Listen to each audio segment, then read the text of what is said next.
संगीत। यह दिलचस्प है कि बिग बैंग ने ब्रह्मांड को कैसे बनाया। यही आइंस्टाइन का सिद्धांत कहता है। अगर आप इसे पाठ्यपुस्तक ब्रह्मांड विज्ञान मानते हैं तो वर्तमान पाठ्यपुस्तक चित्र यह है कि ब्रह्मांड के जीवन में बिग बैंग से पहले एक चरण था। अगर आप बिग बैंग को उस गर्म घने चरण के रूप में परिभाषित करते हैं जिससे ब्रह्मांड लगभग 13.8 अरब वर्ष पहले फटने के लिए दिखाई दिया, उस चरण को इन्फ्लेशन कहा जाता है। तो हम जो सोचते हैं वह यह है कि उससे पहले ब्रह्मांड तेजी से बढ़ रहा था, यानी यह आकार में 2 गुना और 2 गुना और 2 गुना हो रहा था, और संख्याएं अविश्वसनीय हैं। हम सोचते हैं कि अगर आप एक ऐसे ब्रह्मांड से शुरू करें जो एक अकेले परमाणु से भी छोटा था, तो यह पूरे अवलोकनीय ब्रह्मांड से काफी बड़ा होगा, जिसमें 350 अरब गैलेक्सियां हैं, 1 million million million million million million के 1 सेकंड से भी कम समय में।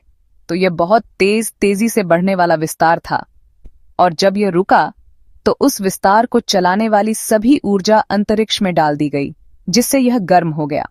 इसने उन कणों का निर्माण किया जिनसे हम बने हैं, और सभी चीजें जो हम वहां आसमान में देखते हैं, और यही हम बिग बैंग के रूप में देखते हैं। तो यह सुनने में अजीब लग सकता है, लेकिन यह वर्तमान समय में मानक ब्रह्मांड विज्ञान है। तो बड़ा सवाल यह है कि इन्फ्लेशन को क्या शुरू करता है, इन्फ्लेशन को क्या रोकता है, इन्फ्लेशन कितनी देर तक चलता है। और इसका उत्तर यह है कि हम निश्चित नहीं हैं। हम नहीं जानते कि शुरुआत में एक अनंत घनी छोटी कण का एक गोला था जिसने विस्तार करना शुरू किया, और अंततः यह हमारे आज के देखे जाने वाले परमाणुओं, अणुओं, सितारों और गैलेक्सियों को जन्म देगा। लेकिन बिग बैंग से पहले क्या था? ब्रह्मांड की स्थिति क्या थी? खैर, सब कुछ। ब्रह्मांड ने एक आश्चर्यजनक ब्रह्मांडीय विस्तार का अनुभव किया। आकार में कम से कम 80 बार दोगुना हुआ 1 सेकंड के अंश में। यह तेज इन्फ्लेशन एक रहस्यमय ऊर्जा के रूप से प्रेरित था जो खुद खाली स्थान में समाई हुई थी, जिससे ब्रह्मांड वीरान और ठंडा रह गया। और उसके बाद ही बिग बैंग की गर्म घनी स्थितियां उभरी। कुछ सिद्धांतों का सुझाव है कि इन्फ्लेशन एक बार में नहीं रुकता, यह पैचों में रुकता है, और हर बार जब यह रुकता है तो आपको एक ब्रह्मांड मिलता है। और इसलिए कुछ इन सिद्धांतों को स्थायी इन्फ्लेशन सिद्धांत कहा जाता है, जो सुझाव देते हैं कि केवल हमारा ब्रह्मांड नहीं हो सकता जिसे हम देख सकते हैं, बल्कि शायद कई ब्रह्मांड हो सकते हैं, शायद अनंत संख्या में, और वे शायद हमेशा उत्पन्न हो रहे हैं। तो इसका क्या मतलब है?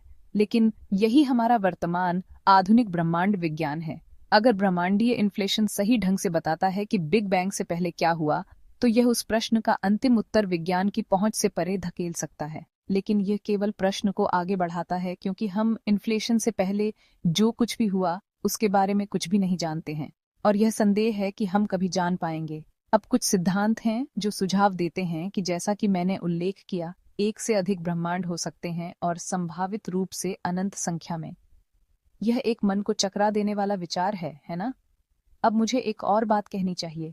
अगर यह सच है तो कुछ सिद्धांतों का कहना है कि जो हम प्राकृतिक कॉन्स्टेंटेस कहते हैं, जैसे कि गुरुत्वाकर्षण की ताकत, प्रकाश की गति, कणों के द्रव्यमान, ये विभिन्न ब्रह्मांडों में भिन्न हो सकते हैं।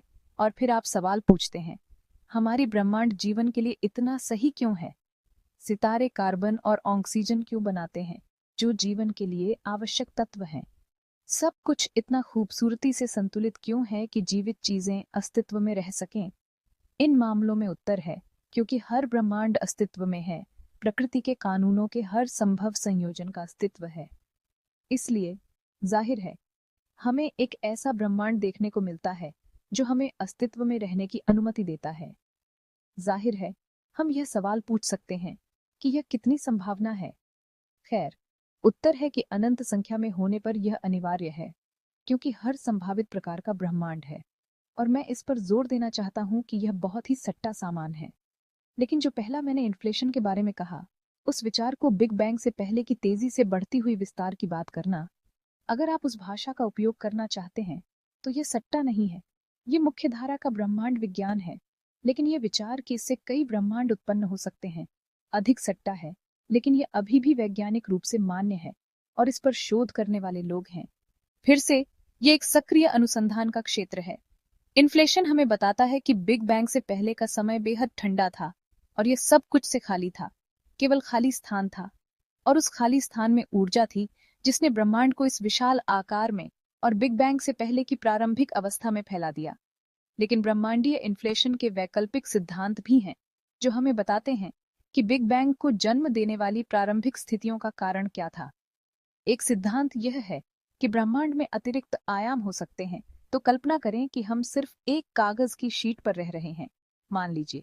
फिर कुछ सिद्धांत हैं जहां हमारा ब्रह्मांड तैर रहा है और वहां एक और ब्रह्मांड तैर सकता है, इसलिए अधिक स्थानिक आयाम है और हम बस एक शीट पर तैर रहे हैं जो इस बड़े मल्टीवर्स में है।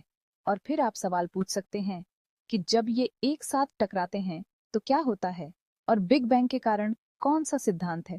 वास्तव में यह था कि ये दोनों शीट या ब्रेन्स, जैसा कि वे कहते हैं, एक साथ टकराते हैं और अलग होते हैं। और जब वे एक साथ टकराते हैं तो वे खुद को गर्म कर लेते हैं और आप कुछ ऐसा प्राप्त करते हैं जो उस स्थान और समय की शीट पर एक बड़े बैंग की तरह दिखता है। यह बिग बैंग से पहले क्या हुआ, इसके लिए एक और अलग सिद्धांत है। ब्रेन्स का एक दूसरे में टकराना, बिग बैंगों को जन्म देना। ये बयान बेहद सट्टा और वास्तविकता से बाहर लग सकते हैं, लेकिन वास्तव में इनके पीछे गणितीय तर्क है।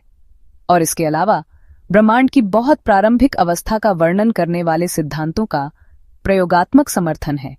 अद्भुत बात यह है कि हम माप कर रहे हैं। मुझे यह कहना चाहिए कि इसके लिए प्रयोगात्मक आधार कुछ ऐसा है जिसे कॉस्मिक माइक्रोवेव बैकग्राउंड रेडिएशन या CMB कहा जाता है।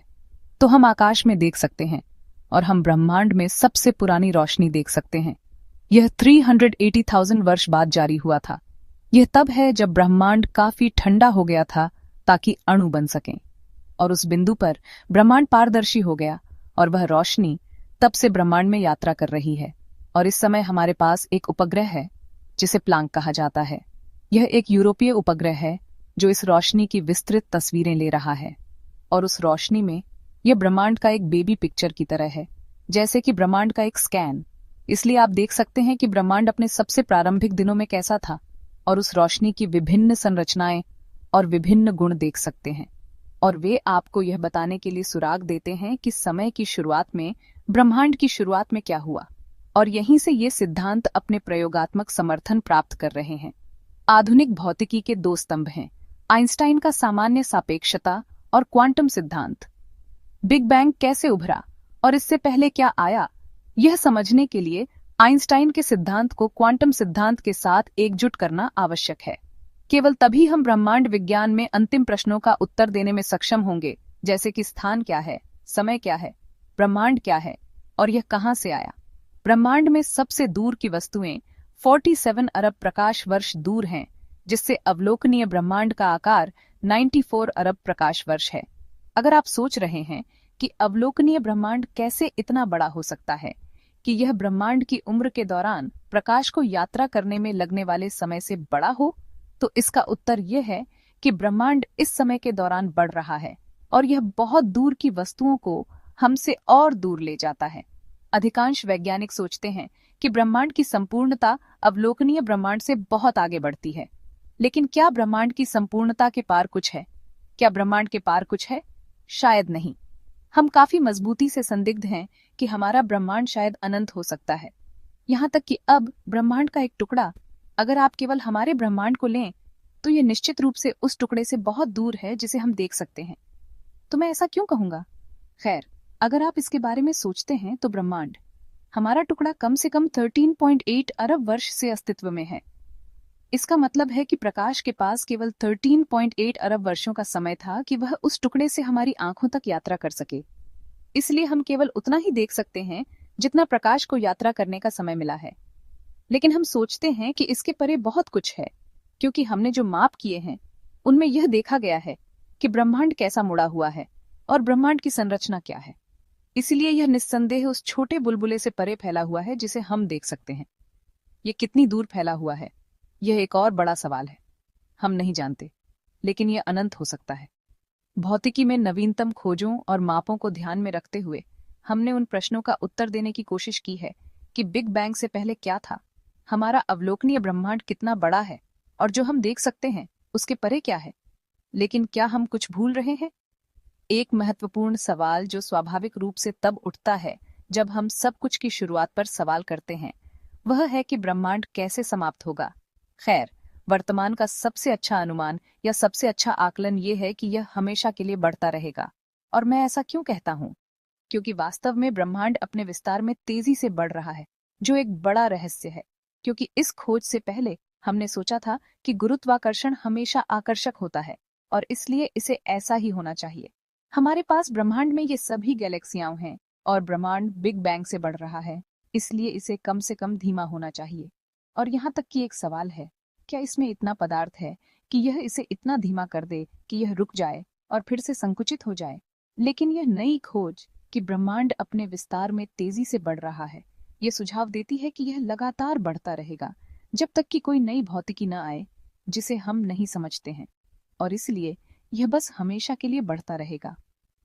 देखने के लिए धन्यवाद। क्या आपको यह वीडियो पसंद आया? तो अपनी समर्थन दिखाने के लिए सब्सक्राइब करें, बेल दबाएं और सूचनाएं सक्षम करें ताकि इस तरह की वीडियो कभी न चूकें। संगीत।